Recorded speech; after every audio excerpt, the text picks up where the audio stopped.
support for the people of color in this community. As allies, the number one thing we can do right now is listen. So I thank you for respectfully listening to our speakers today. Our next speaker is a first-generation Haitian American living in Newtown, originally from Rockland County, New York, the mother of 2 black biracial toddlers, wife of a Marine combat veteran, and nurse working in mental health. Her main priority is the happiness of her children, which involves advocating for her family and human rights in the community they have called home for the past 3 years.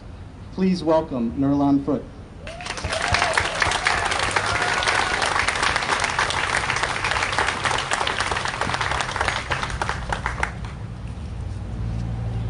Thank you. Thank you, Newtown Allies. Thank you, Newtown Allies, for organizing this rally and amplifying Black voices in the community as a small step towards progress. Black Lives Matter.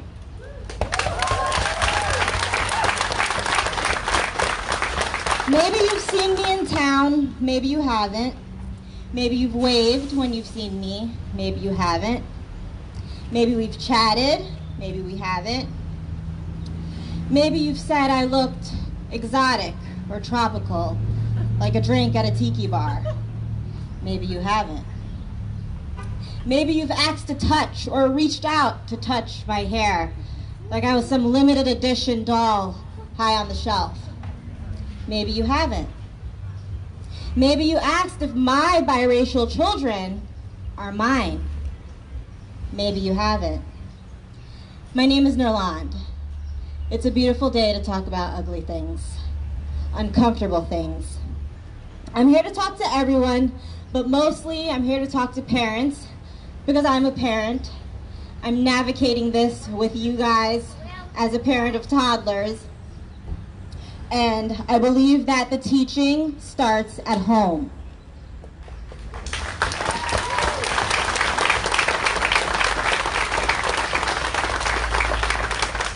Some people are incapable of talking about racism as adults. They change the subject when it comes up, they dismiss the feelings of marginalized people, or they get angry at Black people's testimony. I was raised not to see color, so that's how I'm going to raise my children. No, it doesn't work that way. Raising your children to be colorblind does more harm than good. You can teach your children we're all created equally without leaving out the fact that we're not all treated equally.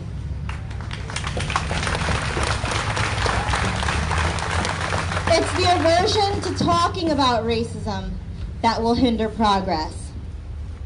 Consciously and unconsciously, you exhibit the behavior that your children will emulate. My Christians, closing your eyes and loving thy neighbor isn't working.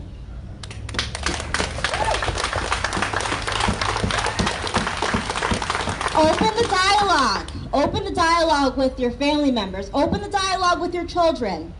Talk to them about race.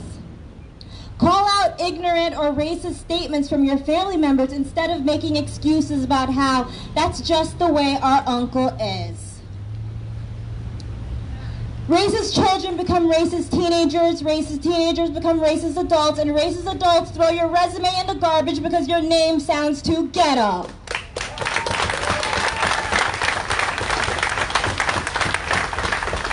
Racist adults tell you they can't help you with your coupon because it's above their pay grade, but quickly help your white husband with an absolutely, sir. I got a front row seat. If you're Black, the onus is on you to move on, to get over it, to chill, to relax, to forgive, to accept the unacceptable because anything other than that is uncomfortable. Well, being uncomfortable is a small price to pay as an ally towards progress.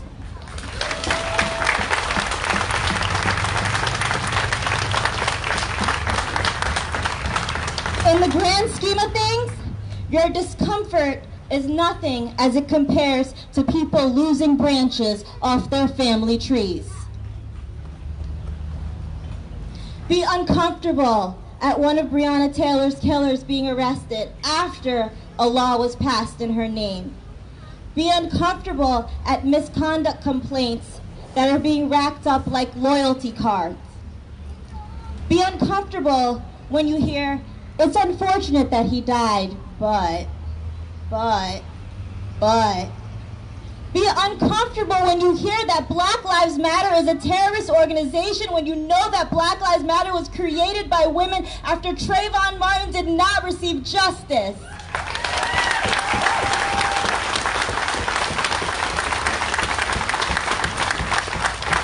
Tamir Rice, Sandra Bland, Walter Scott, Eric Garner, Tatiana Jefferson, Philando Castile, name after name. Newtown cops have already updated and unanimously approved their use of force policy. And that's walking the walk and not talking the talk.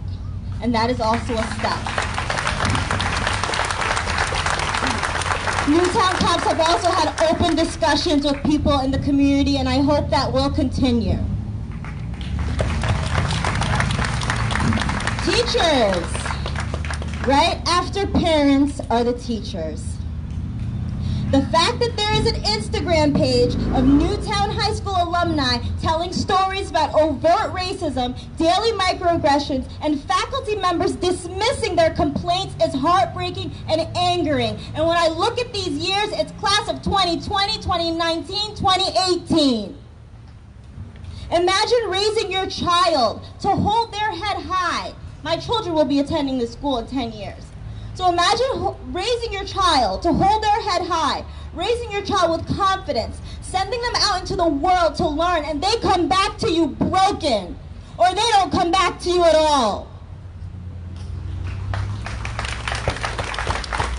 I don't expect you to feel how I feel. I appreciate everyone here. You may have been an activist for one day, 5 years, 10 years, but I've been Black all my life. I heard there's no racism in Newtown. Not at all, no. Just know that the people who can't even acknowledge that there is a problem will never be part of the solution.